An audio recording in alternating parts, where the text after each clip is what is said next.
Hello, everyone. Welcome back to my channel. First of all, happy Christmas. I hope you are all having a great time enjoying Christmas. I do wish and I do pray that this year is one of the best year ever with a lot of happiness, prosperity, and great health. I'm Supriya Raja, and I have been in the field of special education for more than 12 years. And I have worked very closely with children, understanding how children think, how they process information, and what makes them tick. Well, this particular video is about the three main pointers that you need to really keep in mind when you're trying to enhance your child's comprehension skills. Coming to building comprehension skills, I'm sure you have gone through various techniques and strategies on internet also, how you can improve your child's reading comprehension skills. And mind you, most of the strategies provided in the internet are evidence-based and many of them do work. But there are certain fine pointers, fine aspects, which usually nobody tells and which comes only when you're working very closely with children, when you're actually connecting very well with the child. That's when these things come into, it comes as a thought, as a perspective. Now, these are the very fine pointers which usually nobody tells you. And most of the things, strategies put out there are very generic, though they work pretty well, but they are very generic. And sometimes it takes time to see results.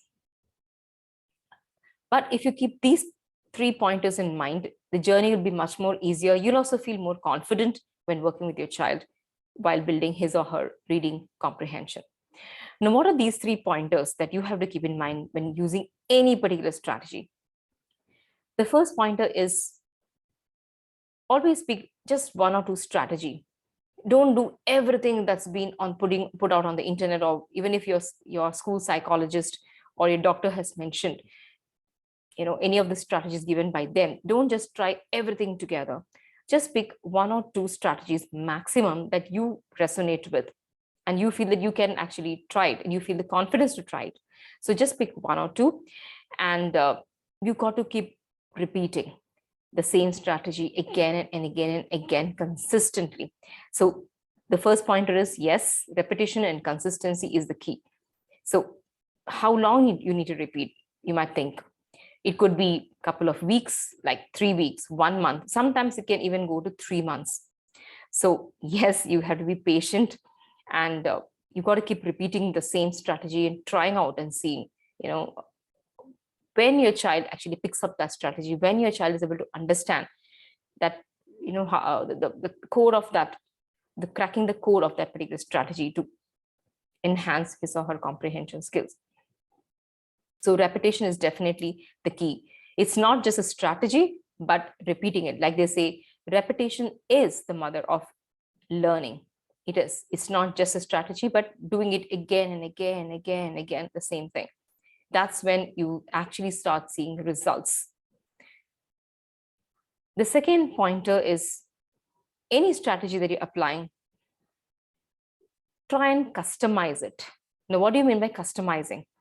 Is maybe a particular strategy you have adopted is for maybe a 6-year-old child.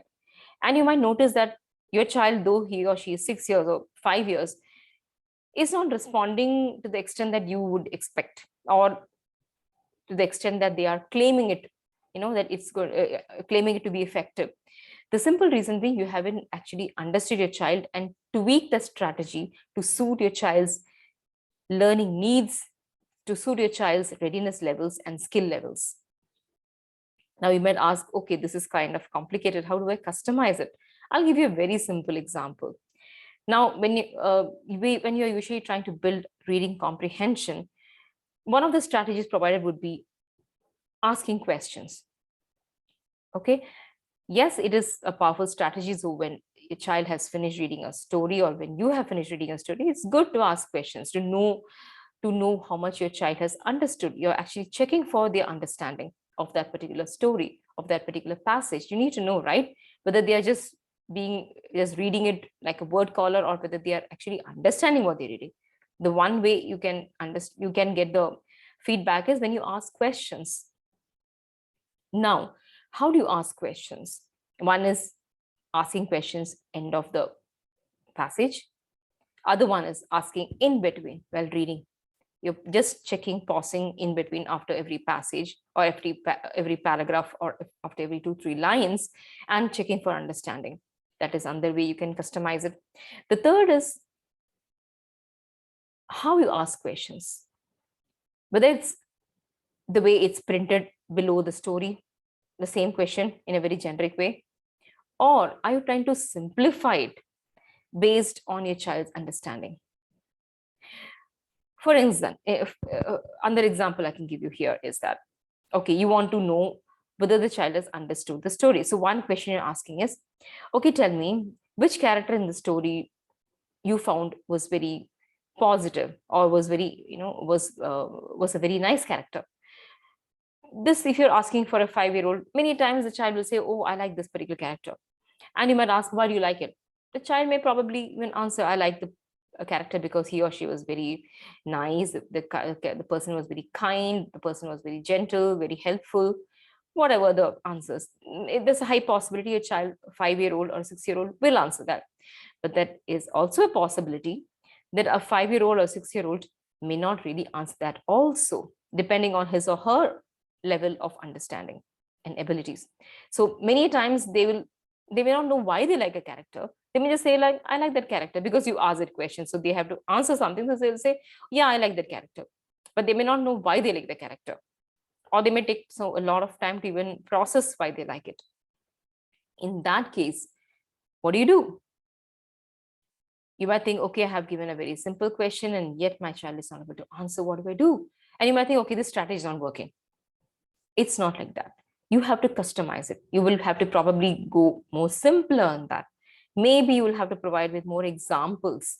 Like you can come up with an answer like, okay, I like the other character because that particular character in the story was very funny or was making everyone laugh.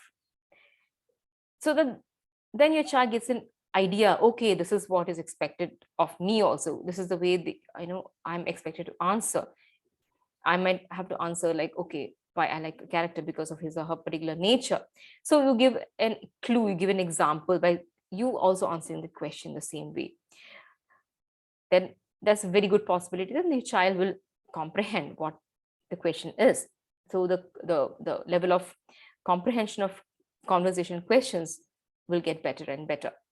Let me remind you here again that there is again a possibility that in spite of you providing examples, there can be instances where the child will still not be able to come up with his or her answer, and that they will just repeat what you say. Like when you say, I like this particular character because he or she was kind, your child might say the same thing. Yeah, I too like that character because he or she was kind. So don't get discouraged when you hear answers which are a lot, just a repetition of what you say, but be at it and try to go even more simpler than that. So there when you start simplifying and when you start customizing every strategy, you will get a clarity of where your child's real ability is. Then you will be able to know, okay, this is where he or she stands in terms of comprehension, in terms of understanding, and then you will get a clarity from that level, how to slowly push your child to a higher level. It may take some time, but clarity is power. So when you get the clarity of your child's abilities and understanding, you will be in a much more empowered situation to work more effectively with your child and see more tangible results. So yes, the reason why I tell you to customize it is to gain clarity of your child's abilities and start from where he or she is, rather than just a strategy is being provided and you're blindly just following it. So customization is also the key. And the third thing is not to give up. Many times I have seen parents, when I propose a strategy, propose a methodology, a technique to enhance comprehension, they will say, oh, no, this will not work for my child.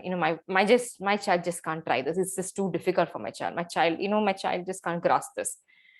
don't ever say he or she can never do. Even if he or she is your child, even if you are the parent, I know you're the primary caregiver, you are the parent, nobody knows your child more than you. I get it and I totally understand and respect that. Even then, when a strategy is provided to you, do not write it off blindly or bluntly. Always try every strategy. Always give it a try. Now, giving it a try doesn't mean once, twice, no. It means maybe trying it for 1 month, trying it for 2 months, again and again, the same strategy. Many a times I have seen that children start responding positively. They start responding the way they need to respond after a given period of time. You suddenly see them getting that bulb on moment, and then they start to soar, progress so beautifully. So the third pointer to keep in mind is never say no to any strategy, even if you think your child may not be picking it up. Never say no. Always try it up for a given period of time before you think of giving it up, because many times it works. Your child will pick it up. So just to reiterate the whole thing again, the three main pointers to keep in mind whenever building any skill set, because skill set building takes time. It is not like absorbing information and omitting information. It's not like memorizing something and just omitting it. It is building skill sets. It is building something which may be inherent, which may not be inherent. When it's inherent, it's quicker. You will see the results very quickly. Inherent means it's already there in the child. A child is able to pick it up and produce the results. But when it is not inherent, you have to work with your child to build up, then it will take time. And mind you, any skill can be built. So coming back to this main pointers, three main pointers, if we reiterate this, is one is repetition, repeating it again and again with consistency. Second thing is customizing according to your child's readiness levels and abilities. And that will only come when you are spending time with your child. So you've got to again spend time with your child, work with your child at a very closer level to gain that clarity and in order to customize. And the third most important pointer is never ever say, no, this strategy doesn't work for me, even without trying for a good period of time of maybe 1 month or even 2 months. So I hope this video is indeed helping you, or I hope it will help you while working with your child build skills like comprehension. So if you like this video, please press the bell icon and subscribe to my channel so that you get a notification each time I post a video. I have also launched a course for parents, exclusively for parents of children aged 3 to 7 years, which is called the Empowered Teaching Blueprint, which empowers parents to help and inspire their children to be curious about reading, gravitate towards books, and see books as a world of wonder and not as a chore, which in turn will actually ensure that they become lifelong learners and leaders. So until my next video, I'll see you again. All the best and have a great year. Bye-bye.